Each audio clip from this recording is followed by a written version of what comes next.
بسم اللہ الرحمن الرحیم۔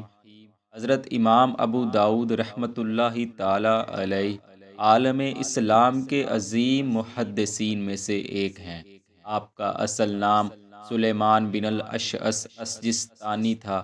ابو داود آپ کی کنیت تھی اور آپ اسی سے مشہور و جانے جاتے ہیں۔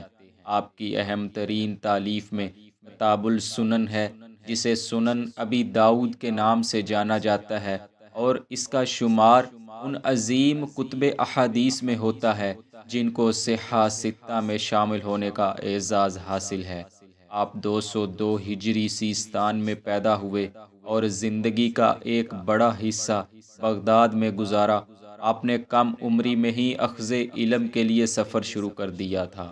حجاز، شام، مصر، عراق اور خراسان وغیرہ بلاد اسلامیہ کا سفر کر کے وہاں کے علماء اور مشائخ کی ایک بڑی جماعت سے حدیث پاک کا سماع حاصل کیا۔ آپ کے اساتذہ میں اہم ترین نام حضرت امام احمد بن حنبل علیہ رحمہ کا ہے۔ آپ کے بعض ایسے اساتذہ ہیں جن سے اخذ علم میں آپ امام بخاری و امام مسلم کے ساتھ شریک ہیں۔ اصحاب صحاح ستہ کی نسبت آپ پر فقہی ذوق زیادہ غالب تھا۔ یہی وجہ ہے کہ اصحاب صحاح ستہ میں صرف یہی ایک بزرگ ہیں کہ جن کو علامہ شیخ ابو اسحاق شیرازی علیہ رحمہ نے طبقات الفقہاء میں جگہ دی ہے۔ فقہی احادیث کا جتنا بڑا ذخیرہ آپ کی کتاب سنن میں موجود ہے، وہ صحاح ستہ میں سے کسی اور کتاب میں نہیں ملتا۔ چنانچہ آپ کے زمانہ کے دوسرے علماء و مشائخ کو بھی پورا اعتراف تھا کہ علم و عمل میں جو امتیازی مقام آپ کو حاصل تھا، وہ کسی دوسرے کو حاصل نہیں تھا۔ حافظ موسیٰ بن ہارون، جو آپ کے معاصر تھے، فرمایا کرتے تھے، ابو داؤد دنیا میں حدیث کے لیے اور آخرت میں جنت کے لیے پیدا کیے گئے ہیں۔ میں نے ان سے افضل کسی کو نہیں دیکھا۔ اور امام حاکم علیہ رحمہ فرماتے ہیں، امام ابو داؤد بلا شک و شبہ اپنے زمانہ میں محدثین کے امام تھے۔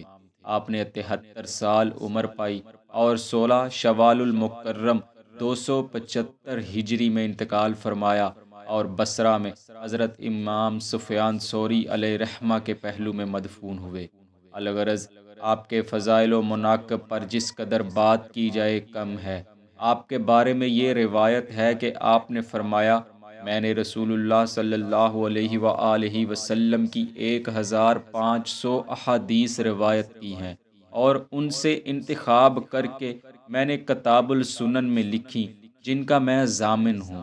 بس ان میں نے صحیح اور ان کے مشابہ اور مقارب احادیث لکھی ہیں، اور ان میں 4 احادیث ایسی ہیں جو انسان کے دین کے لیے کافی ہیں کہ اگر کوئی شخص اپنی پوری زندگی صرف ان 4 پر ہی عمل پیرا ہو کر گزار دے تو کہا جائے گا کہ اس نے زندگی کامیابی سے گزار دی۔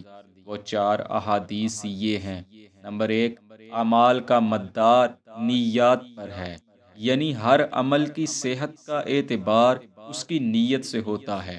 اگر اس عمل سے اس کا قصد اللہ تعالیٰ کی رضا ہے تو اس کی سب سے زیادہ فضیلت ہے، اور اگر اس عمل سے اس کی رضا جنت کا حصول ہے تو اس میں بھی فضیلت ہے، اور اگر اس عمل سے مقصد دنیا کا حصول ہے تو اگر دنیا کی وہ چیز مباح یعنی جائز ہے تو وہ عمل بھی جائز ہے، اور اگر وہ چیز ناجائز ہے تو یہ عمل بھی ناجائز ہے۔ بس کسی بھی عمل کے پیچھے نیت اس عمل کی سزا و جزا کا تعین کر دیتی ہے۔ نمبر 2، حلال ظاہر ہے اور حرام بھی ظاہر ہے، یعنی دونوں راستے انسان پر واضح اور کھلے ہیں۔ وہ کس راہ پر چلتے ہوئے زندگی بسر کرنا چاہتا ہے، یہ اس پر منحصر ہے۔ وہ راہ فرار اختیار کرتا ہے یا کہ راہ نجات۔ سب کچھ واضح ہے اور اس میں کچھ ابہام نہیں۔ نمبر 3، کسی شخص کے اسلام کا حسن یہ ہے کہ وہ غیر مقصود باتوں کو ترک کر دے۔ اور نمبر 4، کہ کوئی شخص اس وقت تک کامل مومن نہیں ہوگا جب تک کہ اپنے بھائی کے لیے بھی اسی چیز کو پسند کرے جو وہ اپنے لیے پسند کرتا ہے۔ آپ فرماتے ہیں یہ چار احادیث زندگی گزارنے کے بہترین اصولوں میں سے ہیں۔ جو کوئی بھی ان پر عمل کرتے ہوئے زندگی گزارے گا وہ زندگی کا مقصد پالے گا۔ مگر پیارے دوستو، امام ابو داؤد علیہ رحمہ کے فرمان کا ہرگز مقصد یہ نہیں کہ بس ان پر ہی عمل کرتے رہیں اور فرائض کی ادائیگی ترک کر دیں۔ فرائض کی ادائیگی پہلے ہے اور بقیہ سب کچھ بعد میں۔ دعا ہے اللہ کریم ہمیں ایسے اعمال کرنے کی توفیق عطا فرمائے کہ جن کے کرنے سے ہم اس کے ہدایت یافتہ لوگوں میں شامل ہو جائیں۔ آمین۔